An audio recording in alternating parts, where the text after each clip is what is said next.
Hi, everybody. We're going to let everyone in. Welcome, welcome. We are having a little bit of technical difficulties on our end, so sorry for starting a little later. We have a team who's working to get everyone in. Welcome. Happy Advent. Happy end of the semester if you're on semesters. If you're on quarters, you're probably already done and we're jealous. You're not done. When are you done, Molly? Anyway, all right. Finals week right now. Okay, so are we. All right.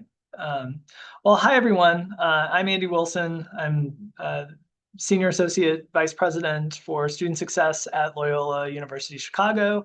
And for these purposes, I'm the Vice President for Virtual Programming and Engagement with the Jesuit Student Success Network. And I'm just thrilled to have our time together today. This is a topic that is near and dear to all of our hearts and the academics of it all, where we're going to look at how to effectively use policies, procedures to enhance students' outcomes, specifically retention and graduation rates. And I will say, I think that if we do this right, we'll also be increasing all kinds of other metrics, but we really wanted to kind of focus on, how we can use our assets there. I want to tell you a little bit about kind of our kind of future forecast a little bit, because this is our last webinar of the calendar year. And we are in the midst of planning the next semester and our next virtual program. I'm going to share my screen here. Will be on January 14th. And it will be on new student orientation in Jesuit higher education. Our colleagues from Seattle University, St. Joseph, Boston College, and Georgetown will be joining us. I'll put a link in a couple of seconds into the chat so that you can register. We're also going to have in February a focus on first generation college students. In March, hot topics in career services. In April, financial well-being initiatives. And in May, utilizing data for student success. We're really excited to have a variety of institutions as well as topics. And so thank you to those of you who will be getting a schedule out in the beginning of the new year. But please, we're dedicated to these monthly gatherings about this time, so we can make all the time zones work as best as we can. And then in June, we're going to have a book club. So our colleagues from Boston College, Kuasar, and Missy McAlexander from Santa Clara are going to help us facilitate that. But if you have suggestions about books, we haven't selected a book yet. We're going to spend time over the next couple of weeks reviewing the suggestions. So if you have suggestions, put it into the Q&A, and we will go from there. A couple of logistical pieces. The Q&A is how you would communicate with us today. So if you have questions along the way, please put them in. We're going to save time at the end, hopefully, to make that happen. And I'm going to turn over our introductions to our two panelists, Anne DeLuca at Creighton, who does wonderful work in their student and family support office, and Molly Cullen at Seattle University, who leads their university advising team. So Anne, if you would introduce yourself, tell us a bit about yourself, the context for the work that you do, and help us get teed up here. I think that would be, super helpful to people. Yeah, absolutely. Well, thank you so much for having me this afternoon. My name is Anne DeLuca, and I serve as director of our Office of Student and Family Support at Creighton University. and my office is housed within our Division of Student Success. Formerly, our office was titled like the Office of Retention. And so while our name changed, that functionality of managing the retention of Creighton students is my primary role. And so some of our strategy revolves around helping students and their families with problem solving. So anything that could be a hurdle or a hiccup along their Creighton experience, our goal is to help them work through those problem solving opportunities. Kind of the other side of it then too, because again, Office of Student and Family Support. The other side of our strategy is partnering with Creighton parents and families to also help work with students as they reach their goals toward graduation. And so I was really excited to be asked to speak on this panel because I do think there's a lot of opportunity to share ways that we retain students, ways that we help problem solve, and ways that we partner across different offices on campus. So again, I'm excited to be here. All right. Oh, and you're muted, Andy. I wanted to make sure that people knew that our third panelist has arrived finally. She is not Lester Manzano. She is Dr. Kim Allenstuck at St. Joseph University. So thank you, Kim, for putting up with all of our technological shenanigans. And I'm going to turn it back to Molly to introduce herself while you settle in, Kim. Hi, everyone. I am Molly Cullen. I'm the Senior Director for University Advising at Seattle University, the great state of Washington and city of Seattle, where we have words like atmospheric river because it's been raining for 4 days straight. My role is really to kind of oversee our undergraduate academic advising across the institution. We are also part of our Division of Student Success, and so we're partners with other offices around campus, like our learning assistance programs and first generation programs and scholar programs and things like that. Our kind of model of academic advising at Seattle U is we're moving towards a model where we have kind of professional advisors working with every undergraduate student, but that every other undergraduate student also has a faculty mentor. So we're really looking to focus in on kind of the both and of having the availability and consistency of professional advising, as well as the unique things that faculty bring to their conversations with students. And so I'm really excited about kind of how we're building this new model that we are. And we really are focusing on kind of a holistic approach to advising. We're proactively sending information out to students, and then also really kind of maintaining a level of accessibility so that students can contact their advisor 12 months of the year. We're 12-month employees, and whereas faculty are kind of often gone for the summer.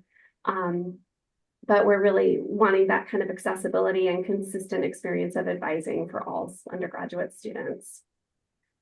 Oh, that's great. Thank you. Kim, welcome. It's good to see you. Hello, my friend. Hello, everyone. Hi, I'm Kim Allenstuck. I'm the Assistant Vice President for Student Success and Educational Support at St. Joseph's University in Philadelphia. I oversee our Success Center, which includes learning resources, student success, advising to student athletes, and student disability services. And we run, I would say, parallel to advising, but do a lot of handoffs between the two areas. So I'll leave it at that. Oh, that's great. That's great. You know, when we were thinking about this topic and, kind of the academics of it all, a lot of the Jesuit context, for higher education is based around kind of cura personalis and, kind of whole person. So as I was thinking about this today, it was a lot of like, how can we use all of our skills and tools and procedures. And so, our framing for today is kind of around policy, skills or tricks, and then kind of future directions. So let's talk about policy. It's, that's such an exciting way to, catch off a webinar is to think about how we use policy and you've been kind of strategically in that kind of intersection piece, the policies at large and ensuring how does it look, at Creighton to leverage policies in particular and for student success overall. Now, that's a great question. I think about our work is so cyclical. Every year we run into the same policies, the same deadlines, the same processes that students need to navigate so they can be retained into the next year. And so a big part of our strategy at Creighton University is really trying to understand what policies, what deadlines, what procedures will students bump into during their day-to-day and help figure out how they can navigate it in a seamless way and in a way that makes it seem just like part of their Creighton experience. I tried to jot down kind of a list of policies that we walk alongside our students on. And I think through, from things like turning in their immunizations to getting holds lifted, registering for classes, registering for housing, paying your parking tickets, when midterms are, all of these little pieces that when we work at a university, they kind of become second nature to you. But we always need to remind ourselves that for our first year students, this is their first time going through all of this. And so I do think having that responsibility, being at this intersection of student success, of learning what the Creighton experience feels like for a first year student, and how do those intersections either work seamlessly together or step on each other's toes and overlap, and how can we fix some of that? A couple that come straight to mind, one example is when students had like a financial hold on their account. But before I came to Creighton, there was an opportunity to adjust the minimum amount that is owed on an account to get a hold lifted. And that really helped students be able to register for classes even with carrying a balance forward. Another one that we bumped into too was like a hold on an account for a parking ticket. We would get to this spot where students were like, okay, time to register for classes. And then that hold hopped on. We'd work with them, get the hold lifted, and then they'd be like, okay, I'm going to register tomorrow. And then another parking hold would come on. And so we worked with parking to say, hey, can you like hold off on holds for a week while they're registering? And so it really can be like big policy changes, but it could also just be like those small policy changes that if you can get some more of those smaller wins lined up, it can really smooth out a student's experience. And so that's a little bit of our strategy, understanding what it's like to be a student here and how can we smooth out those policies and deadlines that our students bump into. Yeah, it's interesting to hear the example on holds, right? I feel like, in many cases, institutions, many of which I've worked at, have relied on, those holds as the kind of stick, right? And it's interesting, each campus has their own culture about how they use that. And I do think that, trying to get students into classes for next semester is a real key strategy to them seeing what does the future look like.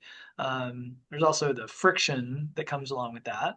By the way, I don't know that the city of Chicago, when I get a ticket, I've had a couple, they can't do anything to my account. Like I have to, they can impound my car maybe if I don't pay it, but there's, how do we work through those with our partners is important.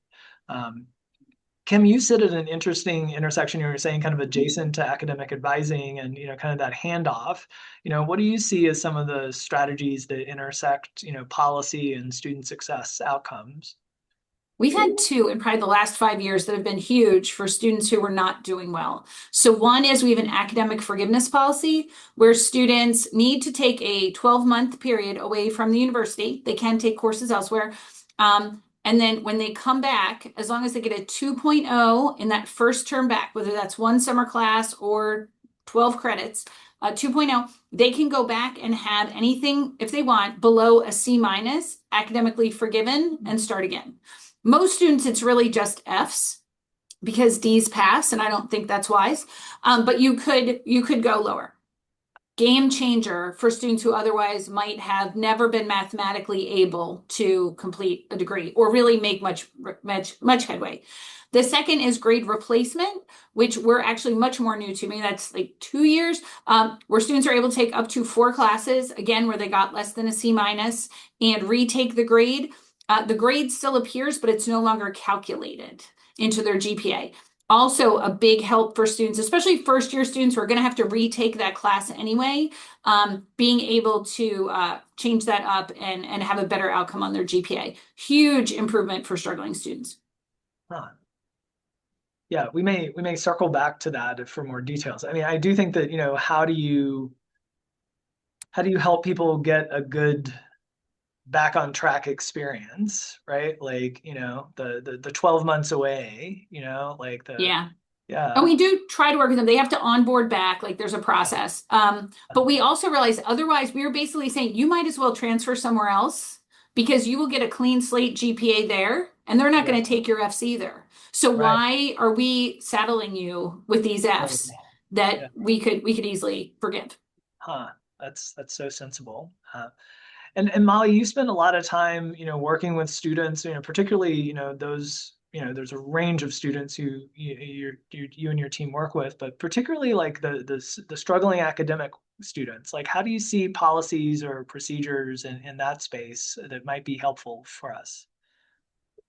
That's a great question. And I think, one of the challenges that we have at Seattle University is we're on the quarter system still. Until 2027, we're going to semesters. But for the last several, years on the quarter system, it goes so fast for students. It's 10 weeks. And if a student gets the flu, they've lost 10% of their education that quarter, and recovering from that academically can be really challenging.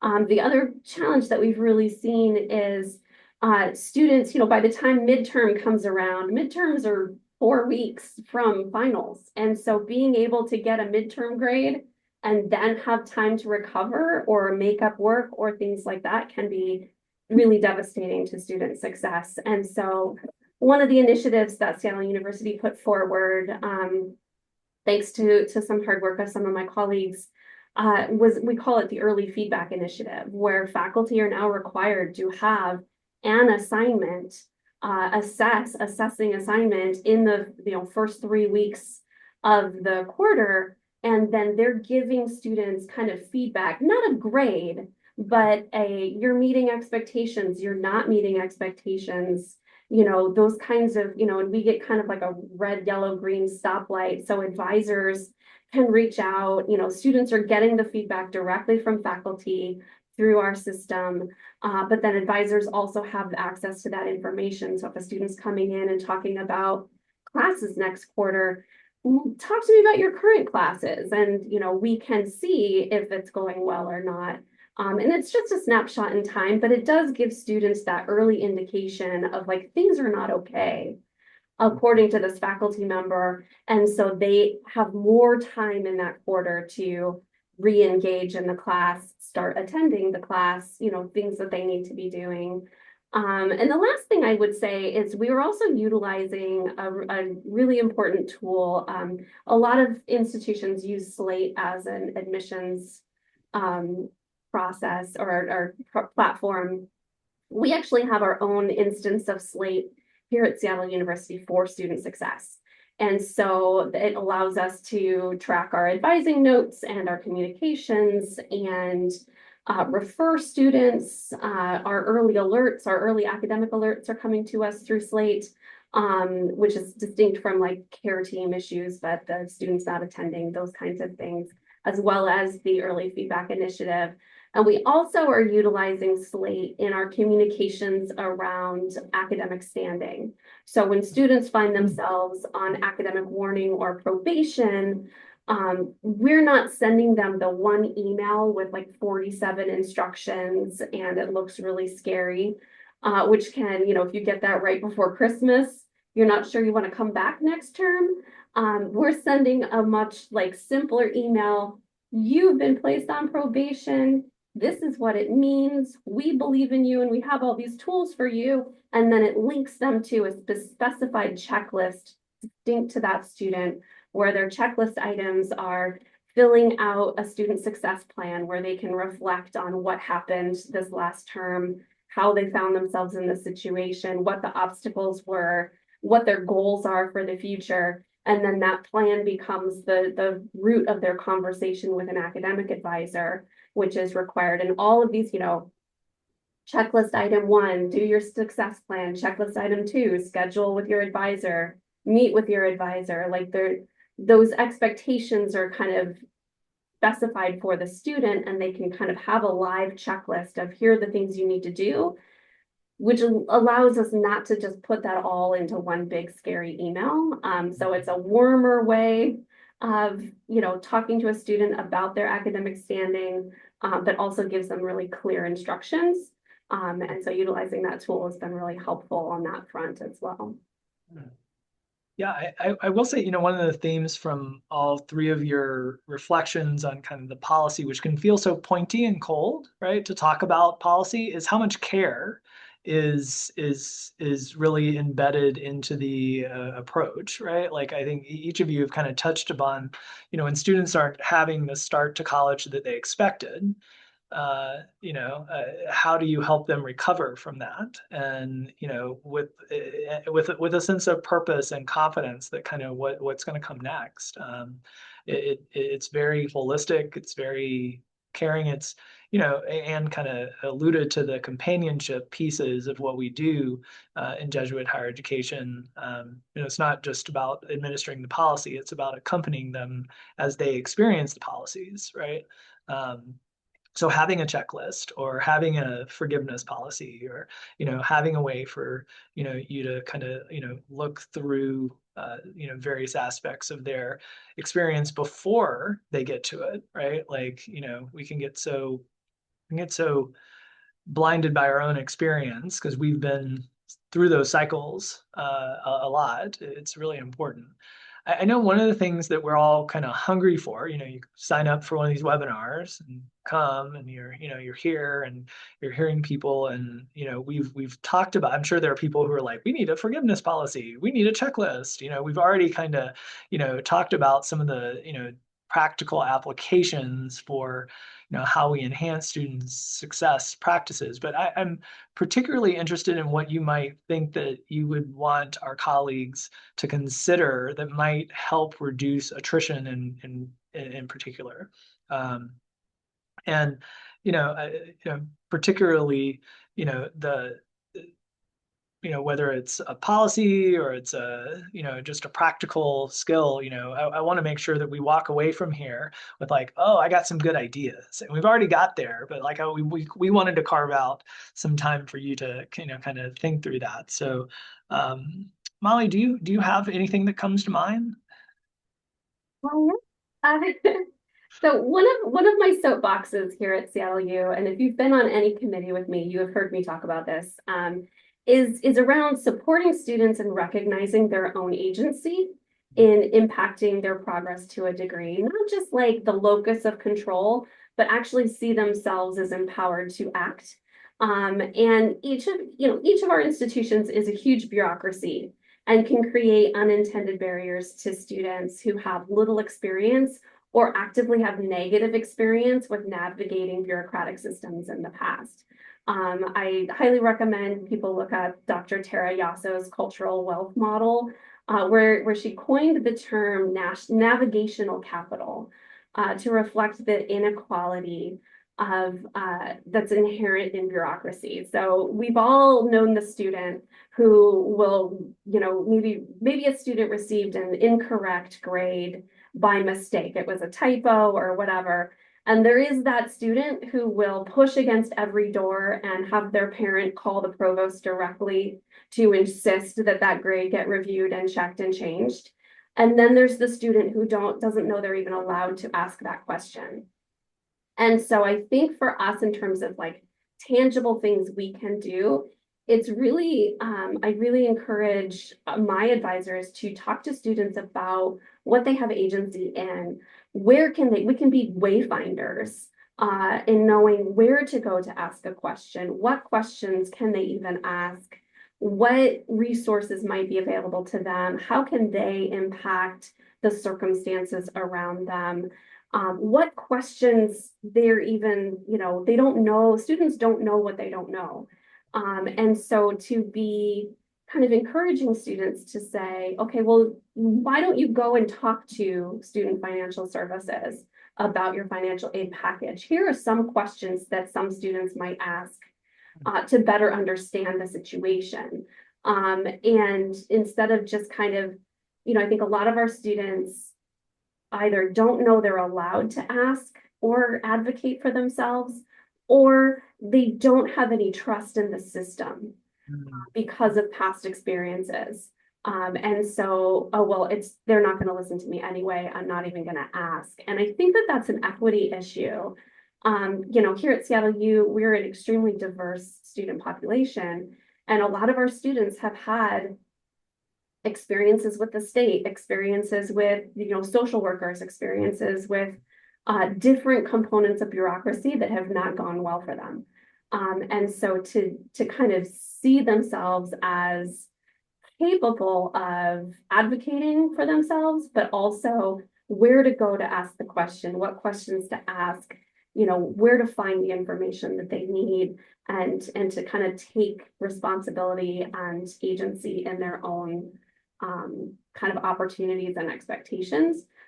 So that coaching piece is so important, even just as simple as encouraging students to go to office hours and engage with their faculty as humans, and not see them as this kind of malevolent other or just authority figure, but to kind of get to know them, makes so many other conversations easier.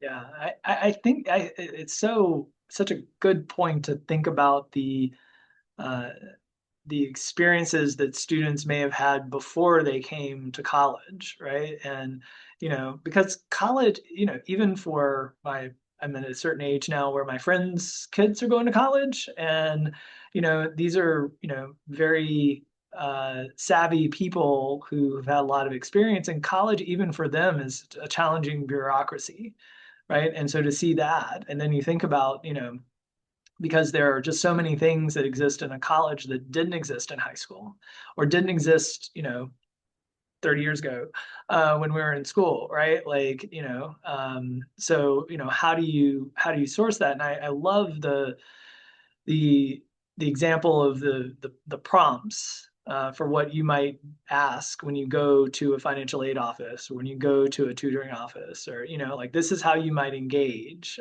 so that you can increase your credibility. It's so important, because otherwise students feel like they're being shuffled around, right? And that really doesn't help. It really comes down And to how to have conversations with people who scare you. yeah, yeah, or who maybe you don't even want to have a conversation with, but you need to, right? I mean, there's a life skill there, right? That I think is important, and hopefully, one of the outcomes of higher education is that kind of interpersonal skill, but also a sense of advocacy and moxie that can really be helpful. But it needs to be role modeled and supported, at least initially, and then hopefully over time they can take those conversation starters or connections and apply them somewhere else. That's a good point. And what comes to mind when you think about tangible practices that might, because I mean a lot of what you do is helping Creighton reduce student attrition. So what do you think that we should consider as your colleagues? I think considering what role parents and families play in each college student's experience at Creighton, we take lead from CAS Standards has a whole section on parent engagement, as well as AHEP is our national organization. American Higher Education Parent Programming Professionals. They meet once a year as well. And it's really this idea of back in like the early 2000s, it used to be that parents and families would drop their students off at college and be like, oh, see you at Thanksgiving. And that whole idea of like, okay, these are adults now, it really carried through and permeated until around when COVID hit, really. And it really shifted parent programming into more of this like customer service model. And now, as families are expecting this higher like return on investment, and as our students can take a picture of anything and communicate immediately with their families, we're in this space now where parents and families want to be engaged. And really, as a university, having a strategy for how you want parents and families to be a part of this college experience is really important because we know families want to be a part of it. And so for us to be able to provide that guidance of, okay, we can't have you like walking your student to class, but here is our parent newsletter. Here's our Facebook and Twitter. Here's a parent portal where we have all of our information. I think that it also helps if you start by building that parent and family relationship. It can really help when hiccups or hurdles hit later in the year because you've already have that trust has started, and teaching our families that they can reach out with any questions, big or small. If they're getting that messaging at the beginning, and if we encourage families like trust your gut, reach out if you have questions, then as parents are building trust, students are also building trust. And so I always say by establishing that parent and family relationship early on, any hiccups that show up later down the road, it kind of turns into Creighton plus student plus family versus the problem instead of like family and student versus Creighton. And so just like that dynamic shift can make a difference. And so I think one small way that you can do that is really just ask like, what space have we created for families? Or if you already have a space created, an initiative that we've done at Creighton University, which I'd be happy to share more, off of this call, but is our Blue Jay Family Cura Calling campaign, where we gather volunteers from across the university to make sure we call the family of every first year student in the month of October. And what that gives us is that gives us a temperature check on how our first year students are doing. And it allows us to really identify students who do need additional resources in more of like a proactive way. Our faculty who teach our RSP courses, a lot of times they're the ones who volunteer, and so they'll just call their class. So I think finding ways to engage your families, but then also finding a way to do a temperature check from the perspective of parents or family members. So those are the big strategies that come to mind. I really think it's important to think about how we can leverage families as a partner, right? I mean, I think that, the way you just described that is, very much the in loco parentis model of, we're going to be in lieu of the family, is not at all what you're saying, right? Like we're in partnership with the parents who will be the parents or family members of these students long after they leave the day-to-day of the institution. I was joking with some of our colleagues in career services that, no one is more dedicated to students' career development than their family. Right. I mean, sometimes more than the student, and certainly more than the institution sometimes. So how you leverage that in a way that, we're still trying to work through that, right? Like, I don't think we have the right mix of, it's like one extreme to the other.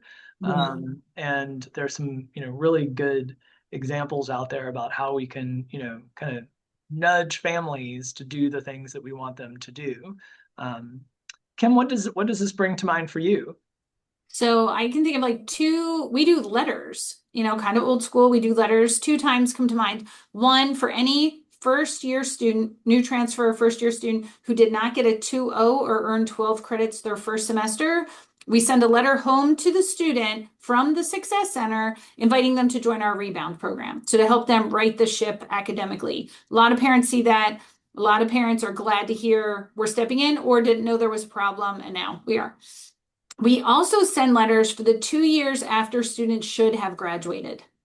So they didn't graduate. They were part of the cohort. We tracked them by, how many, like less than 90 credits up to 105 credits, and to have send personalized messages, like the students who need academic forgiveness and have already been away for a year. I put a brochure in there about that so they know what's going on. We do that at Thanksgiving. So our letters that go out for the rebound program go out that first week of January, and we have orientation in the second week of the semester. And that's a semester-long program, non-credit, just come to workshops, meet with someone. The Thanksgiving letters, though, it's just to me. Here's my business card. Let me know when. Happy to act on this at any time. This last one, and again, we've been deactivating more students. So this year I only reached out to 13 students, but I already heard from 2 of them. So just having a person you can reconnect with, I think means a lot. And then if they should have graduated this May, they'll hear from me again next year. So the consistency, I think, also helps. Yeah, yeah. I mean, I think the repetition of that is really important. I mean, there's some vulnerability that students face, and when they can find a person, and I mean, students are always assessing our credibility as a resource, kind of. I don't know, one of my mentors said that, it doesn't matter. Students don't care about what you know until they know that you care. And, that there's a lot of that in the examples that you all have given. I really do think the between the, families are probably also, back to what Molly said, very interested in making sure that their students are developing that kind of agency and advocacy pieces so that they, at a certain point can kind of see them in the adult conversations sphere, about their parking tickets or about their, advocating for themselves outside of the context of education, for sure. I want us to think a little bit about the future now, right? Like, there's a lot of, things that, gosh, I wish I had a crystal ball, but, what policy changes or innovations are you most excited about at your institution? Because there's, post-COVID, we've learned a lot. We're still trying to adapt to what we learned from that. Our students are changing. Like, what are you thinking in that? Kim, what comes to mind for you? So one of my colleagues defended her dissertation on incomplete grades. And it's something we do not have a good policy about, and we're very wishy-washy about. So it even just came up today, because today is like one factor, like, do I give them an incomplete? What do I do? Was talking to the associate dean, and I was talking to Chris Goldberg, is the person who did this, about like really pushing forward a mandate. Because right now it's so loose. And the reason it came up today is this professor's like, well, I'm open to it if the provost signs off on it. Well, that's not going to happen, adjunct professor. Like at the best, it would be the chair of your department. But because it's such a one-off, there is no official contract. It isn't like registered with anyone, and we let a professor change a grade anytime. Like, like it can linger out there for a long time. The incomplete turns to an F after 30 days. But some professors just give an incomplete without telling the student, and they thought I didn't turn in the paper, I'll get a C in the class, whatever. Now they have an incomplete that's turned to an F.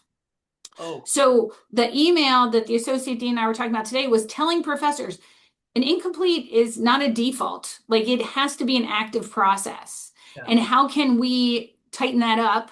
And then from Chris's research, how can we support the students, especially students who were not well enough to finish their class on December 18th, and now have to have it done by January 18th, and all the offices are closed for 2 weeks. They already had to give back their rented textbooks. Their Canvas page has closed. Like there are so many barriers for a student to be successful. How can we help that process? So I really hope in the next year or two, we really clamp down on this. That's a worthwhile project. If anyone has a winning process, email me. I would love to know what you're doing at your school. Yeah. And what comes to mind as far as the future for you? Gosh, I think of this big can of worms of what is AI and how does it impact all of our work at our universities. Some things that come to mind first is how can we create systems that are designed to manage a large volume of questions, of details, of form, of processes. How do we create an AI tool that can help manage that volume while still maintaining that personability and the things that we promise our students and families when they apply to our university. How do we balance that? I also think about kind of the other side of it, of how will AI impact the student experience in terms of how they self-help. What questions will they be asking it? We know that a lot of students are using it for kind of that mental health piece, even like asking it situations that we're going through. And should that be considered at our universities? When we create tools, when we're building out this new world of AI, um, what expectations can we teach our students to have of that tool? I think that brings in a lot of process questions, but also some moral questions as well. And so I think that a lot of universities are just starting to dabble in it. Others already have systems built, but I think that continuing the discussion of what the capabilities of the tools are, what are those moral parameters, and ultimately how can it help universities manage their resources a little differently. I'm always very interested in how we're teaching students through their experiences at the institution about technology, right? Like and whether it was, email was a new thing and it came out and students learned how to do email during that phase of college, or editing websites, or there oftentimes your experience in a university envelope teaches you how to curate evidence, right? Is this a bogus something? And I really think the AI pieces, the chatbots, those pieces, which I think very quickly students are going to expect us to have, right? And you're seeing a couple of pain points with students who they're like, at least in our tutoring assets, students they're used to having Khan Academy, and they come and we don't have those kinds of assets. We have in person, we have some Zoom, but we don't have the like 2 o'clock in the morning, I want to get some help on this problem set for chemistry, and nobody's to be found. Well, I'm going to go and find something that maybe isn't really a relevant resource. So how can we help them with that? While we're learning it at the same time. It's an unenviable moment, right? Because it's not like we really have a lot of experience about that, but we do have frameworks, particularly in Jesuit education, that can help us, right? With that moral piece, with the ethics piece, with the, the AI piece is going to be really interesting. And the volume piece, we're going to have to learn how to do more volume work, and AI may help us with that. But I'm hoping it can give us some more capacity so we can do the things that we want to do. Molly, you want to tag on to any of the things that have been said or add to the kind of future conversation? Our big kind of future change is moving from quarters to semesters. So that's kind of all consuming. That's a big project. But I think as part of that, it is allowing us all kinds of different kinds of conversations around, our student population has changed pretty dramatically in the last 5 to 10 years. And so there's a lot of conversations in student success around we used to have a framework of like making sure that students were college ready. And now we're really looking at how do we make our college student ready? And so one small thing is because we're moving to semesters, we have to redo all of the things, including like our block schedule, the basic times and dates that classes happen. And so we were able to look at data that showed that outsized proportion of students in our earliest morning class, which I think is at like 7:45, are getting D's and F's and W's as opposed to students in the later classes. We also have data that is showing that the highest rate of internet usage in our resident communities is at 2 a.m. And we have a 7:45 starting point. And so in the new block schedule, our earliest class is going to be at 8:30. Because we have more students who are commuting, we have more students who are online at 2 a.m. And so how can we kind of adjust who we are to better meet the needs of our students today? That's a really kind of small example of what this kind of semester move opportunity is providing for us. But it really comes down to kind of, kind of similar to the AI piece, using data to show what's real. And not just assuming that students in the 7:45 a.m. classes are inherently less intelligent than the students in the 3 p.m. class, but what is leading to that, and looking for solutions and kind of using data creatively to tell a story to then help us make policy and procedure decisions. Yeah, that is it's an unenviable task to move from quarters to semester, by the way, from my experience, but it does provide you a lot of opportunities to disrupt in positive ways, right? Like to, really study what is there. I like how you started your comment, Molly, about your students have changed, right? Like, and us getting clear about who our students are, right, and what their experiences are. There's a lot of that that's in our conversation today. And yeah, why is the 7:45? Like, I'm a morning person, so I would have been, I would probably annoyed everyone in a 7:45 class. Bright-eyed, bushy-tailed, and annoying would have been my vibe. Let's go to some question and answers. There's a couple of questions that are in the chat. The first one's really kind of focused on attendance policies. So you either have an attendance policy or you don't. That's kind of how the ecosystem works.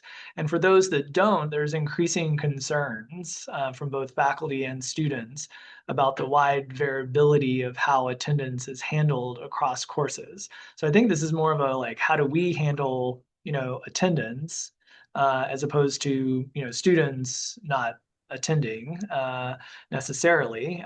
I've heard from faculty who are worried about the attendance. Students are still doing well in the class oftentimes, but not attending. And so I'm interested, just kind of open it up, and who any of the three of you who have thoughts about how we might approach this. We have a failure due to attendance policy. So it's an F grade. It's generally based on 2 weeks worth of missed class. We do not have an excused absence policy, meaning the health center does not provide notes. We do not provide notes, Right. but we might provide an extended absence notification so professors could work with them. I always think one of the professors here told me, he goes, I don't have an attendance policy, but if you can get an A in my class without attending regularly, shame on me. So I was like, good point, right? So it depends what they want to do. But I know there are professors who are really uncomfortable giving a student an F because they've missed a lot of class. I will say our language department is definitely the most strict. Yeah, I think where participation, whether it's a seminar and a language class, or that participation piece for faculty tends to be where the attendance piece shows up. It's in participation grade, and then how do you rubric out what is exemplary participation as opposed to poor. Anne, are you seeing anything on the attendance front in your world? Yeah, very similar, but something I wanted to add was it always gives me pause because that's so different from a lot of high schools. How we have excused absences when we're sick. At Creighton, we also don't have excused absences. Absences are handled between each professor and student. Now, if a student, were hospitalized or couldn't speak for themselves, we do have that out of class notification to kind of verify. But I do think that's a big part of our role when those first few absences roll in, and students and sometimes families will call, and having to really explain that this is a time for your student to grow those muscles, to have those tough conversations with their faculty and staff. And so, yeah, a learning opportunity. Another piece of it is attendance is a part of our early alerts system at Creighton, where faculty can raise attendance alerts, which then triggers some follow-up check-ins from different teammates. But yeah, just an interesting policy. I'm interested to hear how other universities navigate. Yeah, I remember very clear the blue form that the teacher would have, and the E with a circle was excused. It just it is one of the distinguishing features of colleges, right? And I do think that faculty are noticing if a student isn't there, right? Like I think that is that's a key piece. And then how can we support them in doing something about that, right? Like in, how do we maybe serve as the radar screen, right? We've done some work with student employment in the last year where we think that if a student is not showing up to work, they're probably not showing up to class. And so helping our student, it's a bigger issue around how do we help students make meaning of their student employment for kind of reflective purposes and that kind of thing. But it is their eyes and ears on the student experience, and that's what I think this question is really about. Because it is shame on us if you can pass a class, if you can pass your licensure boards, if you can perform all the things. It is, maybe we need more on-ramps for students to be exempt from classes then, if that's the case. There's a question about transfer credit. Have we considered or implemented any changes to our transfer credit policies to support student success? For example, general transfer credit policy, credit by exam, kind of what I was just thinking about. Kind of helping people get closer to that, magical number to graduate, in an easier way. Have you all seen or heard any pieces around that, Molly? It's such a complex issue because on the one hand, students financially and they want the quickest route to their degree. They want to get done and move on to their career and things like that. And more, especially in Washington State, we're seeing so many incoming first-year students with a full AA degree because of running START programs. And yet, as a Jesuit institution, we believe in the value of our university core and what thought and development it provokes in students.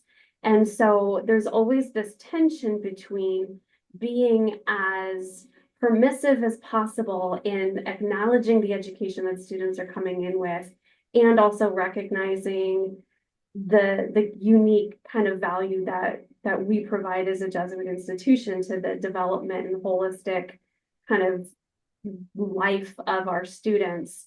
And so, I personally kind of wrestle with this a bit, but, always looking for ways to kind of balance those two ideas in terms of credit where credit's due. If they have college credit for writing or, psychology or whatever it is, we want to honor that credit. But then also kind of holding. So one of the things we have is, I think our kind of more philosophy and theology components of our core have to be taken at a Jesuit institution. If not Seattle U, they got to get it at Creighton. And not just kind of taking religion 101 at the local community college. So like trying to hold some kind of balance between the value we see in the core that we have, but then also like recognizing the student desire to kind of move forward quickly and not pay unnecessary tuition and things like that. I don't know that that's a good answer, but I recognize the tension. I think it's recognized the complexity of Jesuit education and how transfer credits can make that a challenging assessment. That we do have pieces of all of our core curriculum that are very well honed and developed in ways that are intentional. And so how do you do that? I will say that I have seen a couple of institutions that have, it's not necessarily transfer credits, but it's like replacements for certain aspects of our core, right, within the context of the university. So, like if you have a scientific knowledge requirement, and which is usually kind of a broad science class, but you were pre-med and you changed your major, we might be able to kind of make some exceptions, right? So I think there's transfer credit, and then there's like exceptions that, especially if a student is kind of changing around their major. So I want to be mindful of time, and our panelists are doing a very good job of answering some of the questions that are in the chat. I am going to put a link into the chat here for our next wonderful webinar that is coming up, so that you can see that. Again, that's January 14th at 2 o'clock. You can register using that link, hopefully. I want to say a big thank you to our panelists. You all, I can't believe it's already 3 o'clock Central Time. This has been just a fantastic time of exploring all the different things that we can do to help students maximize their potential. We are all rooting for our students, and how can we use our positionality and our policies and our procedures to help them have the greatest probability of being successful. And there's all kinds of examples, and I really appreciate that this conversation went to family programs and to academic advising and to working with faculty. It just shows the broad range of reach that the Student Success Network has, and I really appreciate it. So thank you so much. Thank you to all of our participants who joined us today. I hope everyone has a wonderful holiday season and the end of the calendar year. It was great to see you all. See you in 2026. Have a great day. Thanks, Andy. Bye.